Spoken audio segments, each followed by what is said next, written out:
Hi to all, welcome back to this channel. In this video, I am going to explain 9th class social chapter 4 atmosphere part 2 video.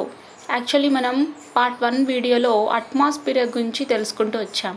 Okay, అంటే మన earth surface చుట్టూ atmosphere ఏదైతే ఉందో దాంట్లో mixture of gases ఉంటాయి. Carbon dioxide, methane, chlorofluorocarbons and అదేవిధంగా oxygen, nitrogen, water vapour. So ఇవన్నీ కూడా ఉంటాయన్నమాట. అట్మాస్ఫియర్ వల్ల బెనిఫిట్స్ ఏ విధంగా ఉంటుందో, అంటే హ్యూమన్ లైఫ్ పాసిబుల్ అవడానికి అట్మాస్ఫియర్ ఏ విధంగా బెనిఫిట్ అవుతుందో, అదేవిధంగా కొన్ని కాజెస్ కూడా జరుగుతాయని చెప్పుకున్నాం. అంటే బెనిఫిట్స్ ఉన్నాయంటే ఆటోమేటిక్గా డిసడ్వాంటేజెస్ కూడా ఉంటాయి కదా. సో అదేవిధంగా అట్మాస్ఫియర్ నుంచి ఎటువంటి డిసడ్వాంటేజెస్ ఉంటాయి. యాక్చువల్లీ అట్మాస్ఫియర్ అనేదే మనకు బెనిఫిట్ అన్నమాట.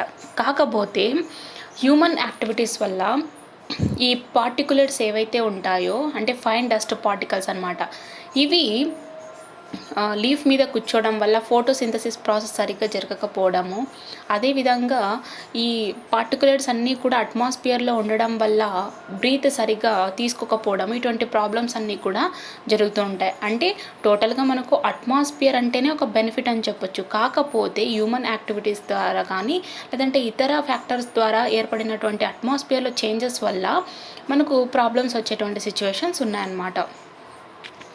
Now this is the continuation video, structure of the atmosphere.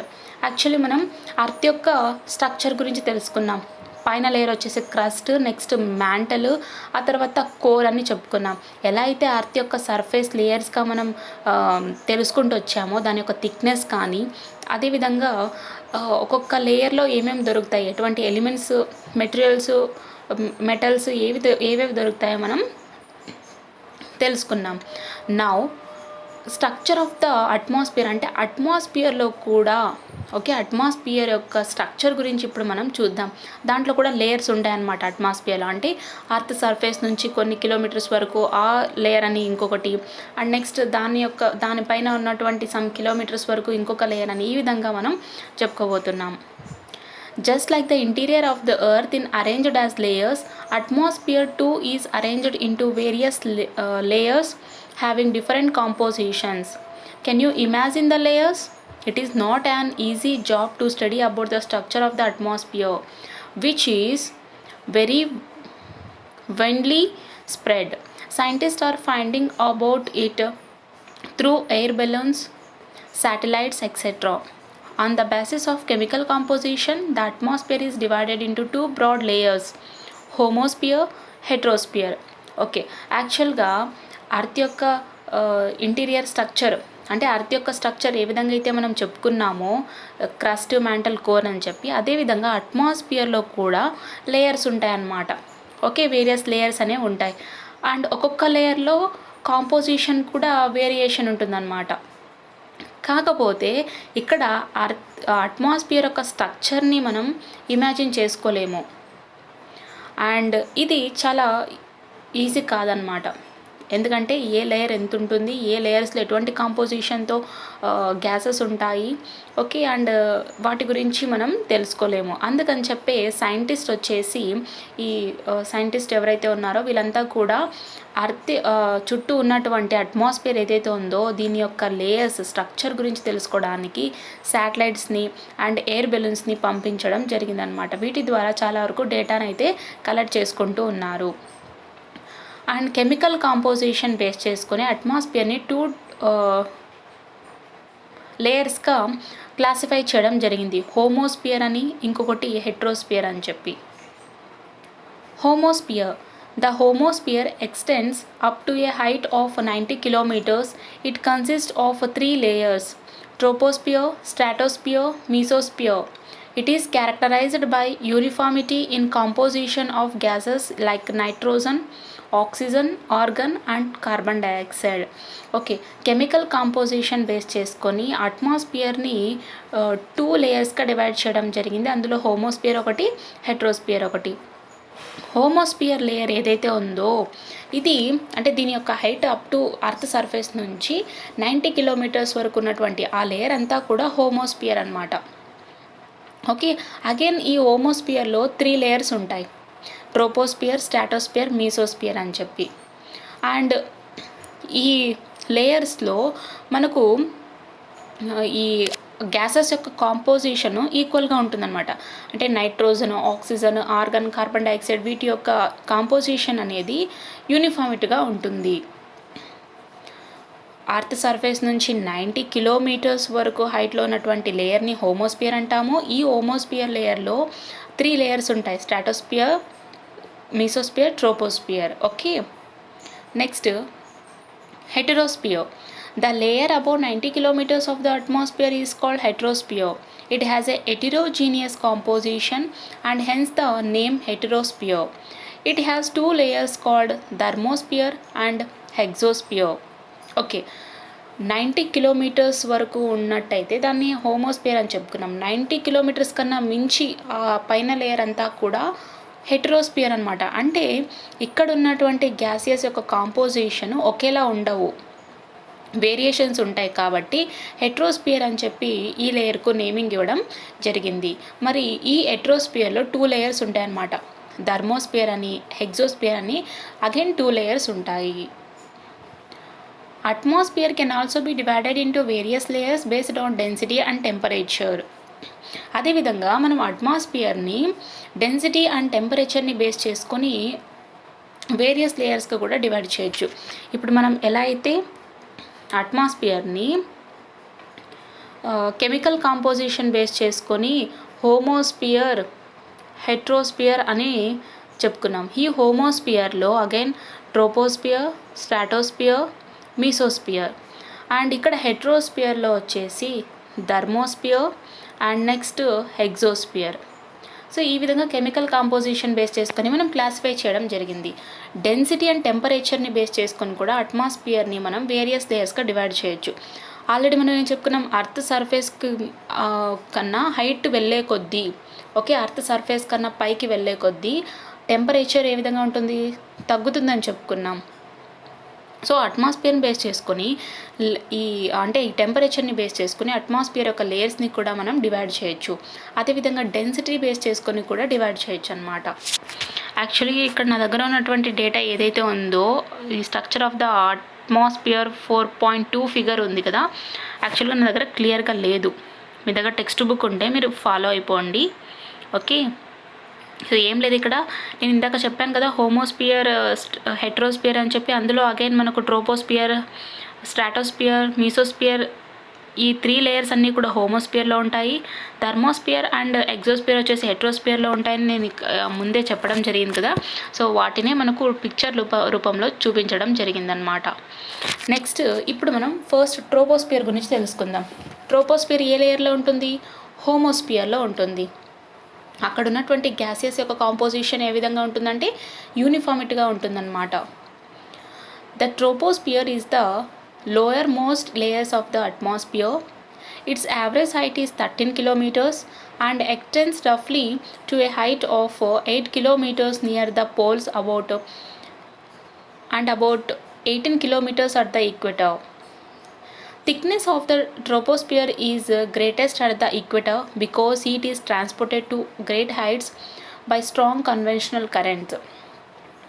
So first హోమోస్పియర్లో ఉన్నటువంటి ఇంకొక లేయర్ ఏంటి అని చెప్పుకున్నాము, ట్రోపోస్పియర్.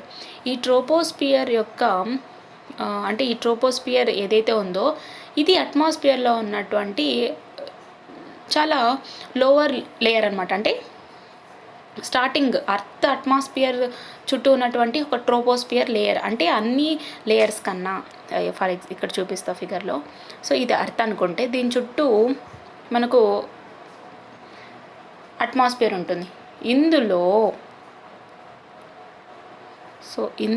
మనకు చాలా లోవర్ లేయర్ ఏంటి అంటే ట్రోపోస్పియర్ అన్నమాట.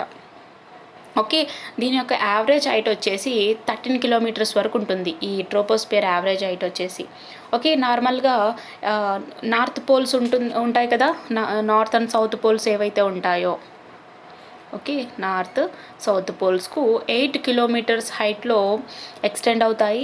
అండ్ ఈక్వేటర్ మిడిల్లో ఉన్నటువంటి ఈక్వేటర్ దగ్గర దగ్గర 18 కిలోమీటర్స్ వరకు దగ్గరలో ఉంటాయన్నమాట. ఏంటి అంటే ఈ లేయర్ దగ్గరలో ఉంటుంది.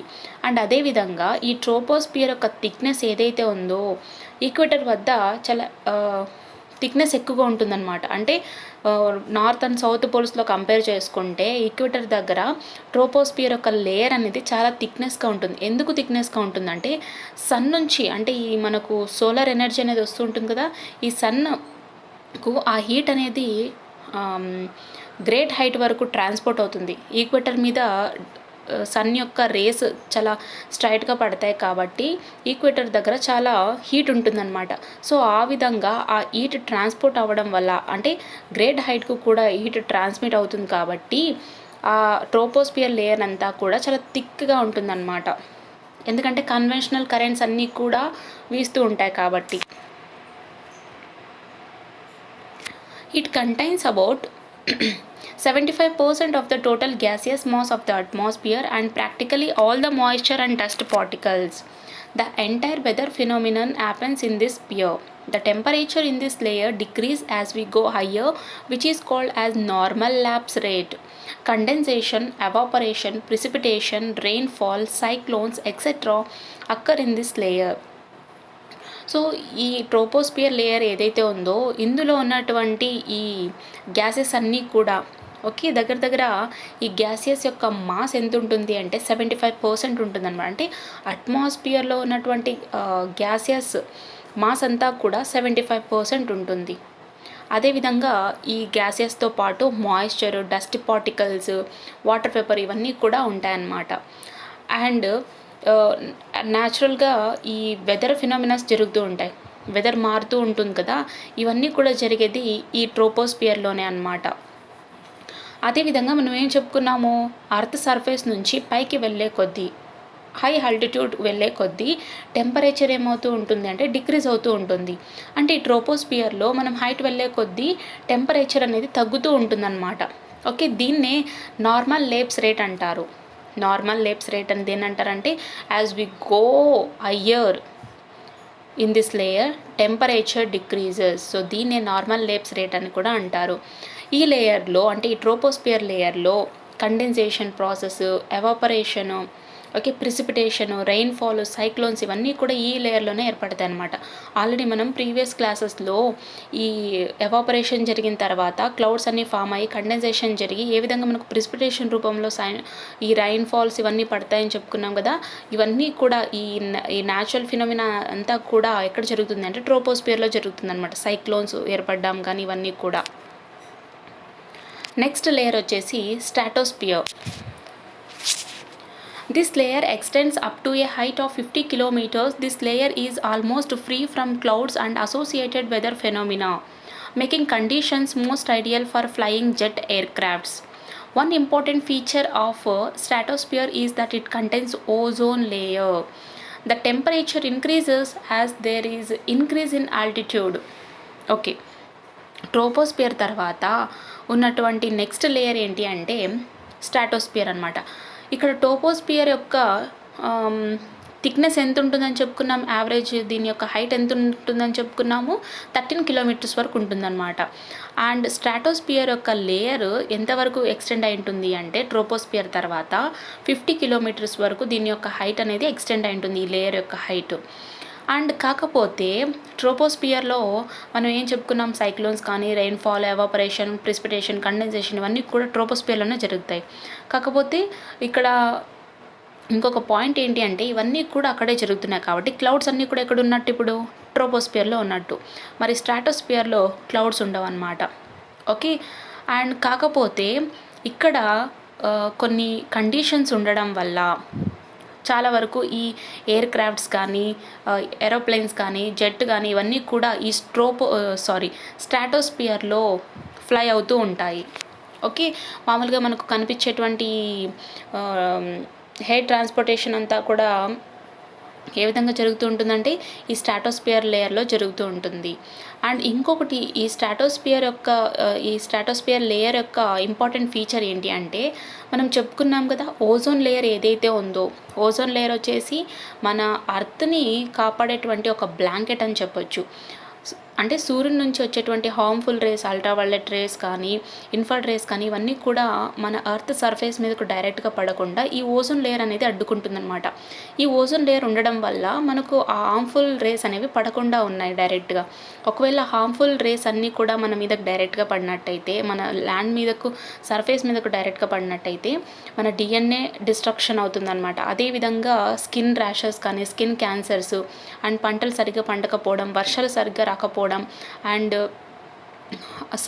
అర్త్ వచ్చేసి చాలా వార్మ్ అవ్వడం, గ్లోబల్ వార్మింగ్ గురించి మనం తెలుసుకున్నాం. సో ఇవన్నీ కూడా జరుగుతాయి. కాబట్టి ఈ స్ట్రాటోస్ఫియర్లో మెయిన్ ఇంపార్టెంట్ ఫీచర్ ఏంటి అంటే ఓజోన్ లేయర్ ఉందన్నమాట. ఓజోన్ లేయర్ గురించి మనం ఇంకా డీప్గా తెలుసుకుంటాం నెక్స్ట్ అప్కమింగ్ క్లాసెస్లో.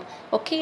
అండ్ అదేవిధంగా మామూలుగా హైట్ వెళ్ళే కొద్దీ టెంపరేచర్ ఏమవుతూ ఉంటుంది, డిక్రీజ్ అవుతూ ఉంటుంది. కాకపోతే ఈ స్ట్రాటోస్ఫియర్లో ఆల్టిట్యూడ్ పెరిగే కొద్దీ టెంపరేచర్ కూడా పెరుగుతూ ఉంటుందన్నమాట. Next mesosphere. It extends up to a height of 80 kilometers. Meteoroids burn up in this layer on entering from space. Temperature starts decreasing with the increase in altitude. Okay. So ఈ mesosphere next layer ఏంటి, troposphere, stratosphere తర్వాత next layer వచ్చేసి mesosphere అనమాట. ఈ mesosphere యొక్క height ఎంతవరకు extend అయి ఉంటుంది అంటే 80 kilometers వరకు ఎక్స్టెండ్ అయి ఉంటుంది. అండ్ స్పేస్ నుంచి వచ్చేటువంటి ఈ మెటరాయిడ్స్ ఏవైతే ఉన్నాయో ఇవన్నీ కూడా ఈ మీసోస్పియర్లోనే బర్న్ అవుతాయన్నమాట. అండ్ అదేవిధంగా ఈ మీసోస్పియర్ లేయర్లో ఇంకా హైట్ వెళ్ళే కొద్దీ టెంపరేచర్ అనేది డిక్రీజ్ అవుతూ ఉంటుంది. సో మోస్ట్గా మనకు ఈ మీసోస్పియర్ మనకైతే అంత యూస్ఫుల్ ఏం కాదు. కాకపోతే స్పేస్ నుంచి వచ్చేటువంటి మెటరాయిడ్స్ అన్నీ ఏవైతే ఉన్నాయో అవన్నీ కూడా ఈ లేయర్లోనే బర్న్ అవుతూ ఉంటాయి. నెక్స్ట్ హెట్రోస్పియర్లో చెప్పుకున్నటువంటి 2 లేయర్స్ ఏంటి, థర్మోస్పియర్, హెక్సోస్పియర్ అని చెప్పి. థర్మో అనగానే మనకి ఇక్కడ తెలుస్తుంది హీట్ అని చెప్పి. ఓకే. ఎగ్జోస్పియర్ అంటే ఎగ్జో అంటే ఏంటి, లిబరేషన్. సో వాట్ ఎవర్ ఇక్కడ ఏం జరుగుతుంది అండ్ అదేవిధంగా ఏం లిబరేట్ అవుతుందో కూడా చూద్దాం. Thermosphere. It extends up to 400 kilometers. In thermosphere, temperature rises rapidly with increase in height. It contains electrically charged particles known as ions. Radio waves transmitted from the earth are reflected back to the earth by these ions. It is also called ionosphere. Okay. So హెట్రోస్పియర్లో 2 layers ఉన్నాయని చెప్పుకున్నాము. అందులో thermosphere, exosphere అని చెప్పి. మరి thermosphere యొక్క height అంటే ఈ లేయర్ యొక్క హైట్ ఎంత వరకు ఎక్స్టెండ్ అవుతుంది అంటే 400 kilometers వరకు ఎక్స్టెండ్ అయి ఉంటుంది. అండ్ ఈ థర్మోస్పియర్లో మనం హైట్ వెళ్ళే కొద్దీ టెంపరేచర్ కూడా ర్యాపిడ్గా ఇంక్రీజ్ అవుతూ ఉంటుందన్నమాట. ఓకే. అండ్ మనం ఈ లేయర్లో చూసినట్టయితే ఎలక్ట్రికలీ చార్జ్డ్ పార్టికల్స్ అంటే ఏవైతే మనం అయాన్స్ అంటామో, cations and anions, plus and negative, plus and minus. Okay. So ఈ యానయాన్స్ అనేవి మనకు ఈ లేయర్లో ఉంటాయన్నమాట. అండ్ అదేవిధంగా ఈ అర్త్ నుంచి వచ్చేటువంటి ఈ రేడియో వేవ్స్ ఏవైతే ఉన్నాయో ఇవన్నీ కూడా ఈ అయాన్స్ ద్వారా ట్రాన్స్మిట్ అయ్యి తిరిగి అర్త్కు రిఫ్లెక్ట్ అవుతాయన్నమాట. దీన్నే ఐనోస్పియర్ అని కూడా అంటారు. ఓకే. ఐనోస్పియర్ అని కూడా అంటారు. Next exosphere. It is the uppermost layer of the atmosphere. This is the highest layer and very little is known about it. So ఈ ఎగ్జోస్పియర్ లేయర్ ఏదైతే ఉందో దీని గురించి మనకు చాలా వరకు కొంత మాత్రమే తెలుసు అనమాట. అంటే ఈ సైంటిస్ట్ ఎవరైతే ఉన్నారో వీళ్ళు చాలా వరకు దీని గురించి కొంత డేటా మాత్రమే కలెక్ట్ చేసుకోవడం జరిగింది. అండ్ అప్పర్ మోస్ట్ అంటే లోవర్ మోస్ట్ లేయర్ ఏంటి, ట్రోపోస్పియర్. అప్పర్ మోస్ట్ లేయర్ ఏంటి, హెక్సోస్పియర్. దెన్ సో టోటల్గా ఇప్పుడు మనం 5 లేయర్స్ గురించి తెలుసుకున్నాం. Pressure belts and planetary winds. So ఇప్పుడు మనం ఈ ప్రెషర్ బెల్ట్స్ గురించి అదేవిధంగా ప్లానటరీ విండ్స్ గురించి కొంచెం డీటెయిల్గా చూద్దాం. ముందుగా air pressure. The air around us is composed of gas molecules. These molecules are constantly pushing each other or any object that comes their way. This push affect them exert together on any object is described as air pressure. Thus, air exerts pressure not only from the top but also from the bottom and the sides of an object if it is exposed to air on those sides. Okay, యాక్చువల్గా మన చుట్టూ ఉన్నటువంటి ఈ ఎయిర్లో gas molecules అనేవి ఉంటాయి. Okay, అంటే చిన్న చిన్న పార్టికల్స్ అన్నీ కూడా ఉంటాయి కదా. సో ఈ మాలిక్యూల్స్ ఏవైతే ఉన్నాయో, అంటే మన చుట్టూ ఉన్నటువంటి ఎయిర్లో ఈ గ్యాస్ మాలిక్యూల్స్ ఏవైతే ఉన్నాయో ఇవి ఒకదానికొకటి పుష్ చేసుకుంటూ ఉంటాయన్నమాట. అంటే అవి వెళ్తున్నటువంటి వేలో, ఫర్ ఎగ్జాంపుల్ ఇలా వెళ్తున్నప్పుడు ఇంకొక గ్యాస్ మాలిక్యూల్ వచ్చింది అనుకోండి, ఒకదానికొకటి పుష్ చేసుకుంటాయి.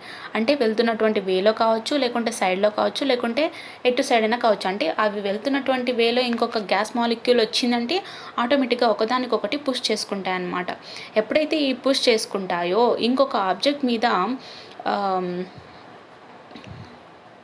అంటే ఇంకొక ఆబ్జెక్ట్ మీద ఆ పుష్ ఎఫెక్ట్ పడుతుందన్నమాట. దీన్నే ఎయిర్ ప్రెషర్ అని అంటాం. అంటే యాక్చువల్గా ఇప్పుడు మనం నడుస్తూ వెళ్తూ ఉంటాం వన్ వే రూట్లో, మనకు ఎదురుగా ఒక పర్సన్ వస్తున్నారనుకోండి, యాక్చువల్గా మనం ఏం చేస్తాము, ముందుకు వెళ్తూ ఉంటాం. మనకు తెలుసు కాబట్టి మనం స్టాప్ అవుతాం. కాకపోతే ఇక్కడ ఈ 2 బాల్స్ తీసుకుందాం. మీ ఫ్రెండ్ని ఇక్కడ నుంచి పుష్ చేయమనండి, ఇక్కడ నుంచి పుష్ చేయమండి. సో ఎప్పుడైతే ఇవి ఒకదానికొకటి మీట్ అవుతాయో సో పుష్ చేసుకుంటాయి అన్నమాట. ఇలా పుష్ చేసుకోవడం వల్ల ఆ ఎఫెక్ట్ అనేది ఇంకొక ఆబ్జెక్ట్ మీద పడడం జరుగుతుంది. అంటే ఈ ఆబ్జెక్ట్ దాని మీద పడుతుంది, ఆ ఆబ్జెక్ట్ దీని మీద ఎఫెక్ట్ చూపించడం వల్ల ఈ విధంగా ఎయిర్ ప్రెషర్ అనేది ఏర్పడుతుంది అన్నమాట. అంటే ఈ ఎయిర్ ప్రెషర్ కేవలం ఫ్రంట్ నుంచి టాప్ నుంచే కాకుండా సైడ్స్ నుంచి కూడా వచ్చేటువంటి ఆబ్జెక్ట్స్ మీద పడుతుందన్నమాట. The pressure of air increases if there are more molecules present, so more of them will be exerting push. This usually happens on the surface of Earth as the Earth pulls most of the air molecules to its surface due to its gravitational pull. Actually ఇక్కడ 2 balls గురించి మాత్రమే మనం మాట్లాడుతున్నాం. అంటే ఈ 2 బాల్స్ని మనం ఇలా ఒకదానికొకటి ఆపోజిట్ వేలో పుష్ చేసామనుకోండి, సో ఇవి రెండు కూడా పుష్ చేసుకుంటాయి. అంటే కేవలం 2 బాల్స్ గురించి మనం మాట్లాడుతాం. కాకపోతే మన చుట్టూ ఉన్నటువంటి ఎయిర్లో మెనీ గ్యాస్ మాలిక్యూల్స్ ఉంటాయి కాబట్టి ఈ విధంగా పుషెస్ అనేవి చాలా జరుగుతాయి అన్నమాట. ఓకే, అండ్ అదేవిధంగా మన ఎర్త్ సర్ఫేస్ చుట్టూ కూడా ఈ మాలిక్యూల్స్ అన్నీ కూడా ఉంటాయి కదా. ఈ మాలిక్యూల్స్ అన్నీ కూడా అర్త్ పుల్ చేసుకుంటుందన్నమాట. ఎందుకు పుల్ చేసుకుంటుందంటే గ్రావిటేషనల్ ఫోర్స్ ఉంది కాబట్టి. We know already about gravitational force. So gravitational force ఉండడం వల్లే మనమంతా కూడా భూమిపైన ఉంటున్నాం, లేకుంటే మనమంతా కూడా ఫ్లోట్ అయ్యే వాళ్ళం అన్నమాట. However, this changes when the air is heated up. When gas molecules are heated up, they get a lot of energy and start moving very fast. This initially would mean an increase in pressure as they will be pushing the object more. However, the energized molecules start flying off higher and higher. Remember, they have more energy now to defy the pull of the earth. When more molecules go to higher reaches of the atmosphere, the place near the earth has less of them. This means less pushing around or less pressure. So యాక్చువల్గా ఇప్పుడు ఏం చెప్పుకున్నాం, మన చుట్టూ ఉన్నటువంటి ఎయిర్లో gas molecules అనేవి ఉంటూ ఉంటాయి. ఇవి ఒకదానికొకటి పుష్ చేసుకుంటాయి వెన్ దే మీట్ అని చెప్పుకున్నాం కదా. అండ్ అదేవిధంగా ఎప్పుడైతే ఎయిర్ హీట్ అవుతుందో, ఎయిర్ హీట్ అయినప్పుడు ఆ గ్యాస్ మాలిక్యూల్స్ అన్నీ కూడా హీట్ అవుతాయి అన్నమాట. ఆటోమేటిక్గా అక్కడ ఎనర్జీ అనేది అవి గెయిన్ చేసుకుంటాయి. సో ఎనర్జీ గెయిన్ చేసుకోగానే మామూలుగా మూవింగ్ కంటే చాలా ఫాస్ట్గా మూవ్ అవుతూ ఉంటాయి అన్నమాట గ్యాస్ మాలిక్యూల్స్. సో ఇలా ఫాస్ట్గా మూవ్ అవుతున్నప్పుడు ఆటోమేటిక్గా ఒకదానికొకటి పుష్ చేసుకోవడం చాలా ఎక్కువ అయిపోతుంది. అంటే ఆటోమేటిక్గా ప్రెషర్ ఇంక్రీజ్ అయిపోయింది కాబట్టి ఒకదానికొకటి పుష్ చేసుకోవడం స్టార్ట్ చేస్తాయి అన్నమాట చాలా ఫాస్ట్గా. అండ్ ఇక్కడ ఏవైతే ఎనర్జరైజ్డ్ మాలిక్యూల్స్ ఉంటాయో ఇవి చాలా పైకి అలాగే ఫ్లై అవుతూ ఉంటాయి. గ్యాస్ మాలిక్యూల్స్ ఎప్పుడైతే హీట్ అవుతూ ఉంటాయో అలా పుష్ చేసుకోవడం వల్ల ప్రెషర్ ఇంక్రీజ్ అయ్యి పుషింగ్ ఒక ఆబ్జెక్ట్ ఇంకో ఆబ్జెక్ట్ పుష్ చేసుకుంటూ ఉంటాయి. కాకపోతే ఇక్కడ ఎనర్జరైజ్డ్ మాలిక్యూల్స్ ఏవైతే ఉన్నాయో ఇవి చాలా పైకి ఫ్లై అవుతూ ఉంటాయన్నమాట. అండ్ ఎప్పుడైతే ఎనర్జీ అనేది తగ్గిపోతుందో ఆటోమేటిక్గా అర్త్ వాటిని పుల్ చేస్తూ ఉంటుంది డ్యూ టు గ్రావిటేషనల్ పుల్ అని చెప్పి. అంటే ఇక్కడ మాలిక్యూల్స్ వచ్చేసి చాలా వరకు హీట్ అయినప్పుడు అట్మాస్ఫియర్ హయ్యర్ రీచెస్కు చేరుకుంటాయి అన్నమాట.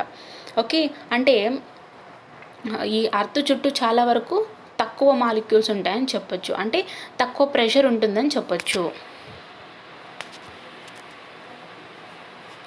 Next, that is why geographers say that when it gets hot the air pressure becomes low, and when it becomes cool air pressure increases. In simpler terms, if one increases the other decreases. This is called inverse relationship. So geographers ఎవరైతే ఉన్నారో వీళ్ళు ఏం చెప్తున్నారంటే దీన్ని బట్టి, okay, ఈ యాక్టివిటీని బట్టి ఎప్పుడైతే హాట్ ఉంటుందో ఎయిర్ ప్రెషర్ అనేది తగ్గుతుందన్నమాట. ఓకే, ఎప్పుడైతే కూల్ ఉంటుందో ఎయిర్ ప్రెషర్ అనేది ఇంక్రీజ్ అవుతూ ఉంటుంది. అంటే జస్ట్ వైస్ వర్సా అని చెప్పొచ్చు, ఒకటి పెరిగితే ఒకటి తగ్గుతుంది. అంటే దీన్నే ఇన్వర్స్ రిలేషన్షిప్ అని కూడా అంటారు. Okay, then when heated air rises, it starts losing the energy that it got from Earth's surface. When the energy decreases, the molecules slow down, become more sluggish, and get closer to each other. Air becomes cooler and denser. Dense air starts falling back towards the Earth's surface due to gravity. They don't have enough energy to fight gravity anymore. Wherever this cool air descends, air pressure increases. Okay, so యాక్చువల్గా air ఎప్పుడైతే heat అవుతుందో rise అవుతూ ఉంటుందన్నమాట. అంటే ఆటోమేటిక్గా దాని యొక్క ఎనర్జీని కోల్పోతుందని చెప్పొచ్చు. ఓకే, అర్త్ సర్ఫేస్ నుంచి ఇదేమవుతూ ఉంటుంది, దాని యొక్క ఎనర్జీని కోల్పోతూ రైజ్ అవుతూ ఉంటుంది. అండ్ ఎప్పుడైతే ఎనర్జీ డిక్రీజ్ అయిపోతుందో ఆ మాలిక్యూల్స్ అన్నీ కూడా స్లో డౌన్ అవుతాయి అన్నమాట. ఓకే, అండ్ స్లో డౌన్ అయిపోయి ఒకదానికొకటి చాలా క్లోజ్గా ఏర్పడతాయి. సో ఇక్కడ ఎయిర్ ఏమైపోతుందంటే అప్పుడు కూల్ అయిపోతుంది. సో కూల్ అయిపోయినప్పుడు ఆటోమేటిక్గా డెన్సర్ ఉంటుందన్నమాట. డెన్స్ ఎయిర్ ఎప్పుడైతే బ్యాక్ ఫాల్ అయిపోతుందో, అంటే అర్త్ సర్ఫేస్కు చేరుకుంటుందో, ఏ విధంగా చేరుకుంటుంది, గ్రావిటీ వల్ల. ఎనర్జీ ఎప్పుడైతే లాస్ అవుతుందో అండ్ ఎప్పుడైతే ఎయిర్ కూల్ అవుతుందో ఆ అర్త్ యొక్క గ్రావిటేషనల్ ఫోర్స్ వల్ల ఆ ఎయిర్ అనేది కిందకి ఫాల్ అవుతూ ఉంటుందన్నమాట. కాకపోతే ఇక్కడ గ్రావిటీతో ఫైట్ చేయడానికి ఆ ఎయిర్కు ఎటువంటి ఎనర్జీ ఉండదు కాబట్టి ఆటోమేటిక్గా కూల్ ఎయిర్ ఉంది అంటే ఎయిర్ ప్రెషర్ ఇంక్రీజ్ అయినట్టు. This is not all. When any part of the earth heats up and causes low pressure, it means that there is more vacant space and less molecules. Now air from other parts where the pressure is higher moves towards this vacant place. It is not difficult for them, for they have to only move along the earth's surface and thus need not to go too much against gravity. That is why we say that wind flows from higher pressure areas to lower pressure areas. అంటే ఇదంతా కూడా ఒకేలా ఉంటుందని మనం చెప్పలేం. కాకపోతే ఈ earth పార్ట్లో ఏ చోటైనా అంటే ఈ అర్త్ పార్ట్ ఎప్పుడైతే హీట్ అవుతుందో ఆటోమేటిక్గా అక్కడ లోవర్ ప్రెషర్ అనేది ఏర్పడుతుందన్నమాట. అంటే ఆ ప్రెషర్లో చాలా వరకు వేకెంట్ స్పేస్ అనేది ఉంటుంది. అంటే ఆ ప్రెషర్ ఉన్న చోట వేకెంట్ స్పేస్ ఉంటుంది, అక్కడ మాలిక్యూల్స్ కూడా చాలా తక్కువగా ఉంటాయి. అండ్ ఎక్కడైతే ప్రెషర్ వచ్చేసి ఇంక్రీజ్ అవుతూ ఉంటుందో, ఓకే, ఈ వేకెంట్ ప్లేస్లోకి ఎయిర్ అనేది మూవ్ అవుతూ ఉంటుందన్నమాట. ఎందుకంటే ప్రెషర్ చాలా ఎక్కువగా ఉంటుంది కాబట్టి. అండ్ ఇంకొకటి ఇక్కడ ఏంటి అంటే అర్త్ యొక్క సర్ఫేస్ వచ్చేసి కేవలం వన్ పార్ట్ మాత్రమే ఎప్పుడు హీట్ అవుతూ ఉండదు. Okay, and some little parts ఎక్కడైతే సన్ పడుతుందో అక్కడ. సింపుల్గా ఏం చెప్పుకోవచ్చు అంటే ఎప్పుడైతే విండ్ ఫ్లో అవుతుందో హయ్యర్ ప్రెషర్ నుంచి లోవర్ ప్రెషర్కు, ఓకే, ఆ విధంగా ఈ గ్రావిటీకి అగెన్స్ట్గా ఇవి ఏర్పడతాయి అన్నమాట. సో రిమైనింగ్ లెసన్ నేను నెక్స్ట్ వీడియోలో పోస్ట్ చేస్తాను. ఒకవేళ డౌట్స్ ఉంటే కామెంట్ సెక్షన్లో కామెంట్ చేయండి.